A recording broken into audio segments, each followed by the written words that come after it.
आपके पैसे की। हम सब पैसे बैंक में रखते हैं ताकि पैसा सेफ रहे, लेकिन जरा सोचिए कि जिस बैंक में आपके पैसे हैं अगर उसी पर ताला लग जाए तो आप क्या करेंगे। मुंबई से हमारी ये स्पेशल रिपोर्ट आप देखिए।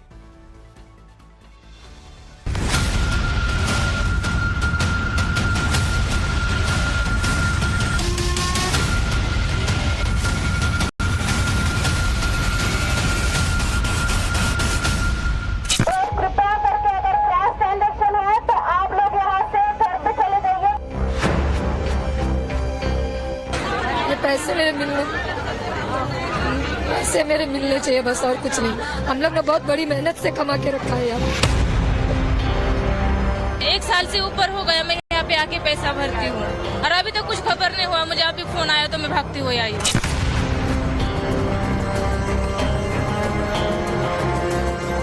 बैंक के सामने लोगों की भीड़ है। हर शख्स के चेहरे पर बदहवासी और परेशानी साफ दिखाई दे रही है। कई लोग तो अपने आंसू नहीं रोक पा रहे हैं। इनकी जिंदगी भर की कमाई फंस गई है। इन्हें खून पसीने से जोड़ी गई पाई पाई डूब जाने का डर सता रहा है।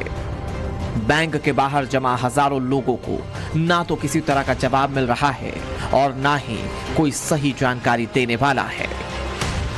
पैसे मेरे मिलने चाहिए बस, और कुछ नहीं। हम लोग ने बहुत बड़ी मेहनत से कमा के रखा है यार।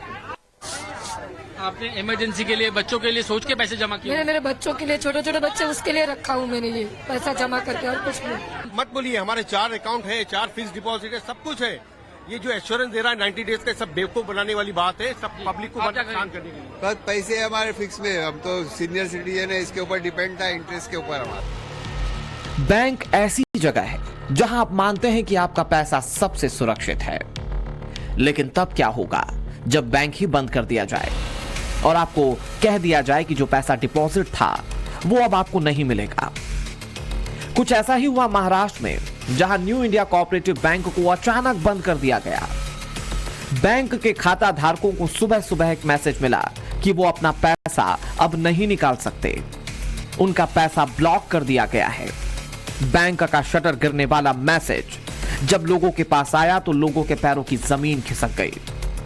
जब यह खबर फैली तो देखते ही देखते मुंबई समेत महाराष्ट्र के कई शहरों में इस बैंक की ब्रांच के बाहर लंबी लंबी कतारें लग गईं। बैंक के बाहर पहुंचे लोगों के चेहरे पर हजारों सवाल थे। बैंक बंद होने वाली है, जो पैसे हम लोग के है उसमें, तो हम लोग को पैसा किस तरह से मिलेगा?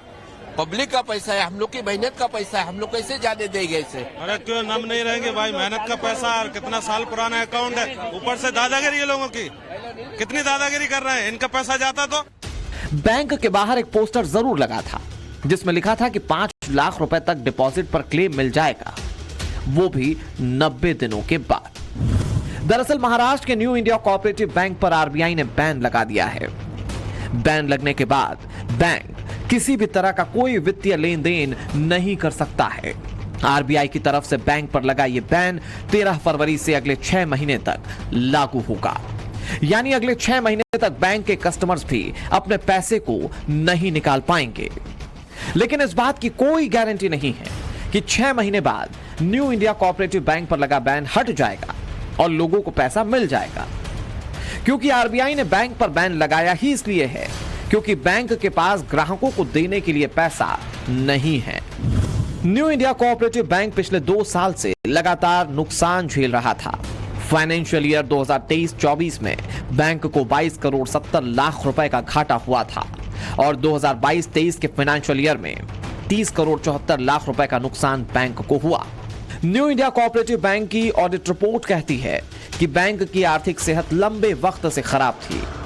आरबीआई कह रहा है कि उसकी आर्थिक सेहत ठीक करने के लिए बैंक पर बैन लगा दिया गया है और अब बैंक के ग्राहक यही सवाल उठा रहे हैं कि जब बैंक घाटे में चल रहा था, आरबीआई को पूरी जानकारी थी, तो पहले ही ग्राहकों को चेतावनी क्यों नहीं दी गई?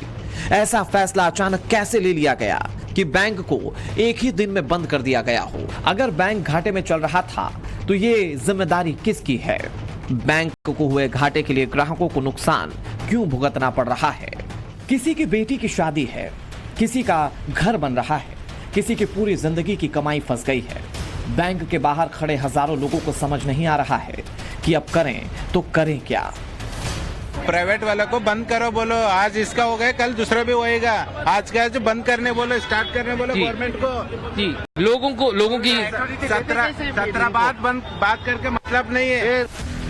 एक और बैंक में पैसा ब्लॉक होने के बाद ग्राहकों का हाल बेहाल है। आरबीआई ने हाथ खड़े कर दिए और बैंक की तरफ से कोई जवाब नहीं मिल रहा है। ऐसे में जब बैंकों के बाहर ग्राहकों की भीड़ जुटी तो पुलिस वालों को भी समझ नहीं आ रहा था कि वो लोगों को क्या आश्वासन दे। मुंबई में एक ब्रांच के बाहर लेडी पुलिस ऑफिसर लोगों से किस तरह से घर जाने की अपील कर रही हैं, जरा वो सुनिए।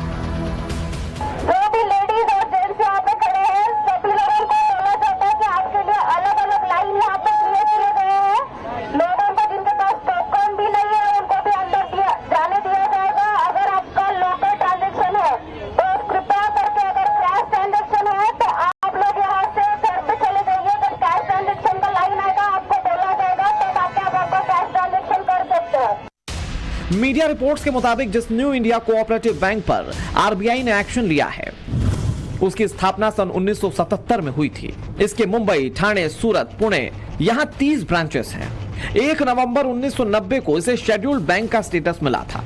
इस बैंक ने 2009 में वीजा डेबिट कार्ड और 2010 में इंटरनेट बैंकिंग की सुविधाएं शुरू की। मार्च 2024 तक इस बैंक में लोगों ने अपनी गाढ़ी कमाई का 2436 करोड़ रुपए जमा कर रखा था। यानी जो बैंक बंद हुआ वो आम बैंकों की तरह अपने ग्राहक को डेबिट कार्ड, इंटरनेट बैंकिंग जैसी तमाम मॉडर्न सुविधाएं देता था। लेकिन आरबीआई के ऑर्डर के बाद अब इस बैंक के हजारों खाता धारक की जमा राशि फंस चुकी है।